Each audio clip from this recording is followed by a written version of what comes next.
There's a lovely perch. Oh, showing off his fin, dorsal fin. Yeah. Snags, this is some sort of punt or boat, I don't know what it is, but I'll try and get close into there with a PVA bag and a nice sweet boilie and some pellets and hemp. And then just really, with a waggler and probably a pellet or sweetcorn, cast out into, not very far out, rod length out or so, into the middle here, and just target fish on the bottom. But yeah, super gorgeous weather today. Where's the sun? The sun's behind me at the moment. It should come over in the next couple of hours. Cool. So I've brought with me today this pretty cool thing called the Korda Infuza. Let me show you what it does.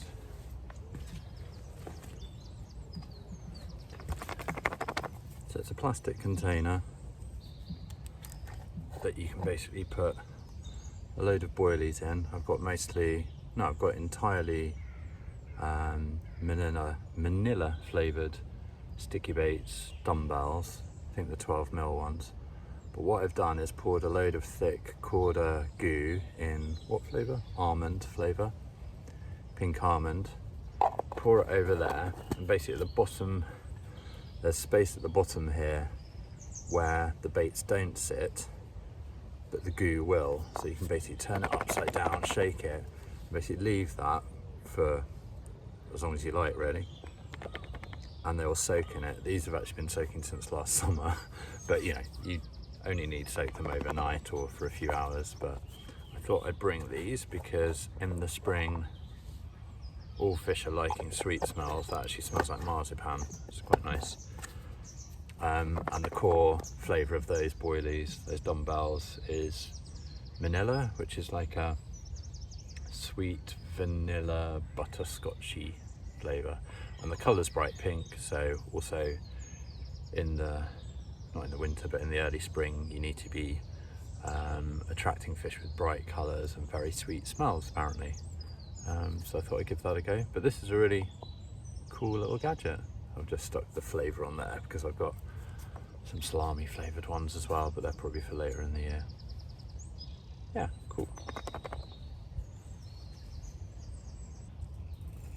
So the rig I'm using here couldn't be any simpler. There's a 2-ounce bomb on here, a swivel and a stop, so it's free running completely through to 12 inches of about 9-pound line, and then on the end a hair rig with a push stop and that dumbbell I showed you earlier, all nice and flavoured up. I'm going to stick this in a PVA bag. I'll show you how to do that in a sec. Yeah, nice generous squirt of that isotonic goo just went in that bag. I forgot to put the corn twist on the hook bait, but it probably doesn't matter because it's absolutely covered in that other goo. And then what you need to do is basically wet the top of the bag with wet fingers and twist it until the bag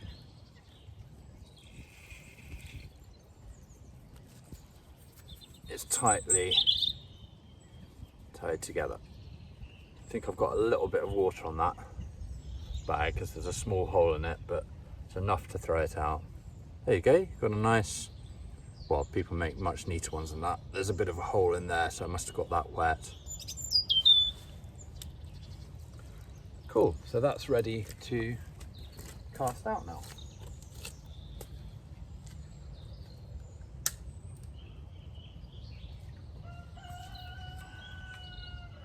Got to be careful in this swim because there's actually a load of overhanging branches here, so I am quite good at getting rigs into branches, so I'm going to underarm cast quite low under these branches. Yes, that's good. So it's roughly where that strange sort of floating platform is, a few feet out from there. I'll let it sink down and then tighten the line up. Yeah, that's pretty tight. Clip on my bobbin, turn on the free spool on my reel, turn on the alarm, down to nice and quiet so it's not antisocial, and sit and wait. So that's essentially my sleeper rod cast out there. What I'll do next is tidy up all these pellets I've dropped just out of camera shot, and set up my Waggler rod. But essentially I can leave that now for the PVA bag to dissolve, and I'll probably cast out every, refresh it every 30 to 40 minutes maybe. Yeah, cool. I think one of the most nostalgic things about fishing, the thing that really reminds me of my early years of fishing when I was a kid, is this relatively boring bit, setting up the rod. Basically passing the line through the eyes of the rod. Just great, because you're so excited. It's been a week or two, it's been a month, it's been the whole close season of no fishing, and then you're on the bank setting up your rod for the first time. It's brilliant.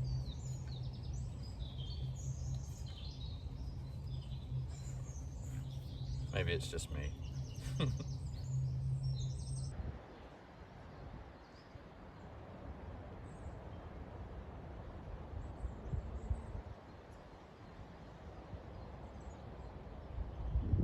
Right, this is my Waggler rod setup. So, got my trusty Mitchell Match, Silstar Power Match rod, and then I've got a loaded Drennan Carp Waggler here, the float stops. Got about 4 to 5 feet of depth where I'm fishing in the margins. One small weight there, swan shot, and then 4-inch hook length to a size 16 banded pellet rig, essentially, with a pineapple and coconut flavoured band and wafter on there. So the idea is that I'll be fishing for anything on the bottom that is up for something sweet and bright yellow and looks a bit like corn. So really anything from roach to tench, carp and bream. So yeah, fingers crossed.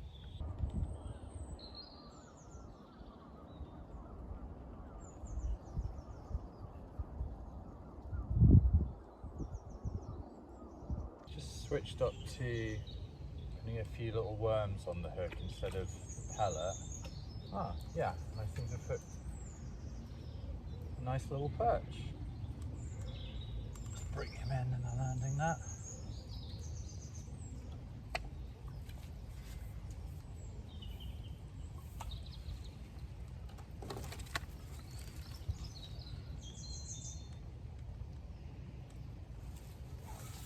Back in the water, he needs the scourger because he's been a bit greedy and taken the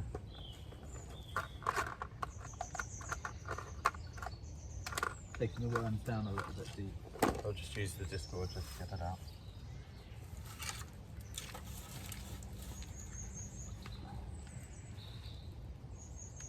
Very pretty.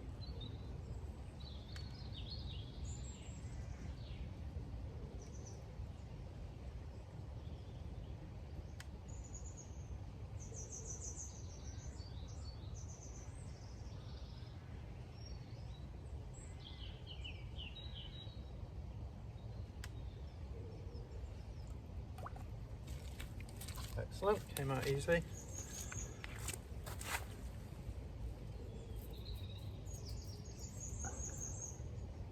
There's a lovely perch, showing off his fin, dorsal fin. Yeah, 6 ounces or so on a few little worms that I just dug up. Gorgeous. Right, straight back in. Off he goes. Right, so what I'll do is I'll stick in this swim. I'll dig up a few more little worms, and that was actually kind of a cocktail of 3 little worms. Yeah, just sort of left it for a decent bite, not a little dab, but it went under twice, and then yeah, put up a spirited little perchy fight, you know, dabbing away. Yeah, cool, excellent. Right, catching that perch hasn't warmed me up enough. I'm really in a shady corner here. It's getting really cold, so I'm just going to head over to the other bank, which is bathed in sunlight, and we'll probably stay sunny for the rest of the day. So I'm just going to pack up and take my stuff around the corner, and pretty much fish the same method. Worms for more perch, and you never know, a tench may be activated.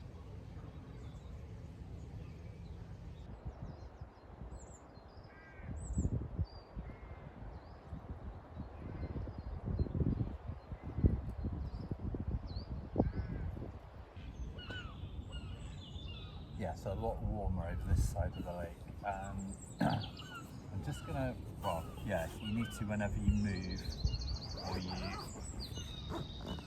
change kind of the area you're casting your float into, you should recheck the depth of your plummet.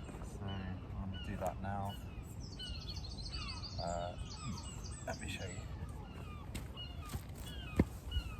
This is a plummet with a cork base, so you pass the hook through the top and then stick the hook into the cork at the base, and it's pretty heavy. It will take your float under, and you can determine whether you're at the right depth or not. So I'll do that now.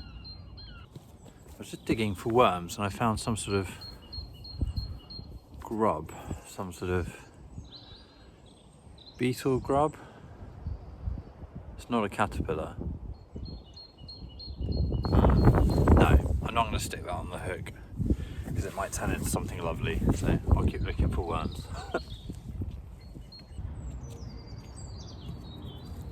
Right, after a minute of digging I found a few of these little worms, so I put 3 of those on last time and got that perch, so I'll give that a go. Yeah, little Dedrabina worms or something like that, don't know.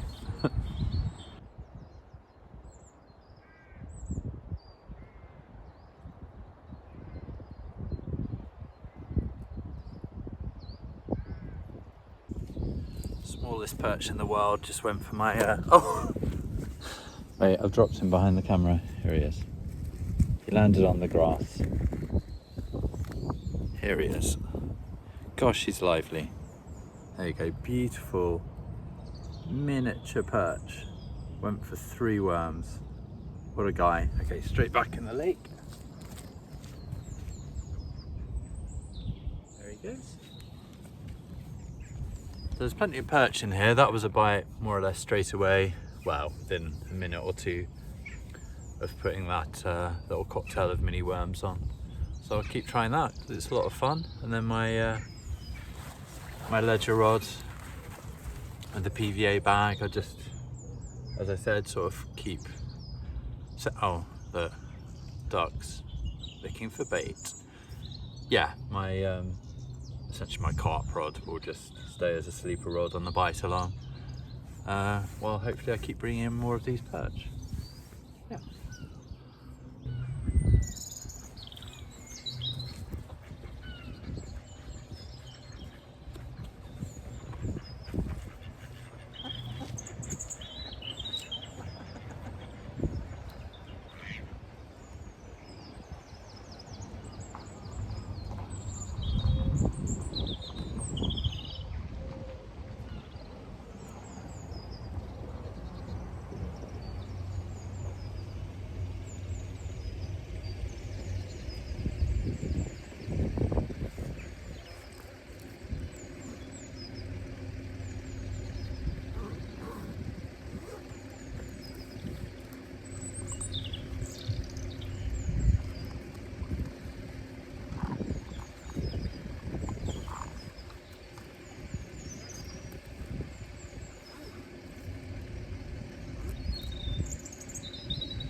brought in my ledger rig to with the boilie on to freshen it up, and initially I thought I caught a really weird fish because this was on the line, but it's actually a ancient looking rubber lure of some sort to, is it to a trace? No, it's just to some monofilament line. So obviously it's broken off. Hopefully it didn't have a fish on it years ago.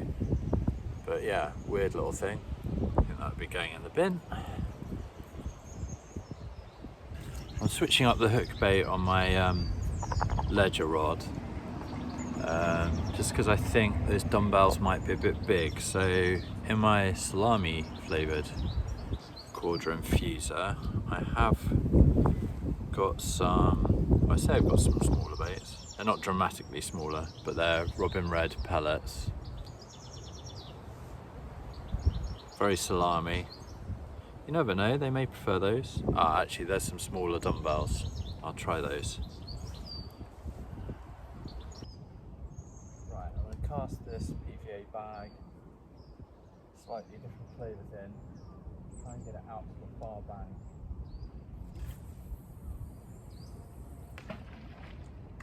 Well, a bit short, but that's not bad. Let the line sink. Good.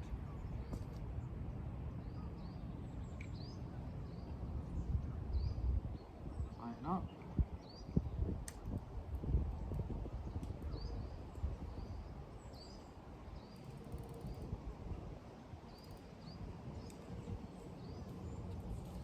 I haven't got any back weights on that line, and I've gone across the lake a fair bit, so I wouldn't be surprised if I get line bites. Fortunately, no one else is fishing this lake, so I can just cast wherever I like. Yeah, fingers crossed. I've got hemp in the bag, poured a load of almond flavour in there, big pellet in the end on there, so a robin red pellet was infused with salami goo. So a mix of sweet and savoury, trying to appeal to the whole range of fish.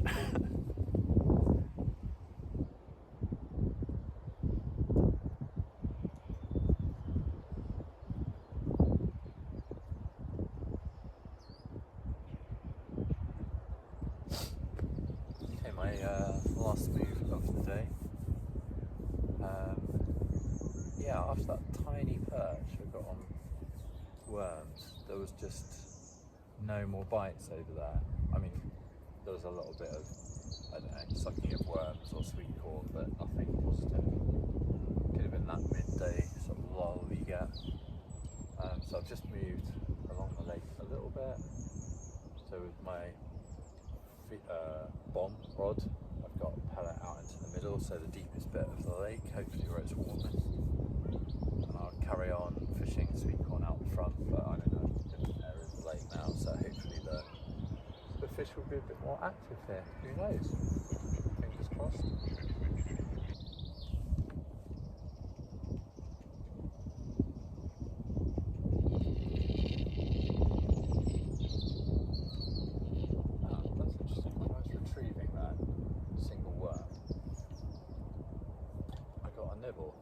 Probably a small perch. Essentially like lure fishing with a worm. It's quite deep there, it's about 7 feet deep, so I might be struggling to register tiny little bites from a little perch. Try that again.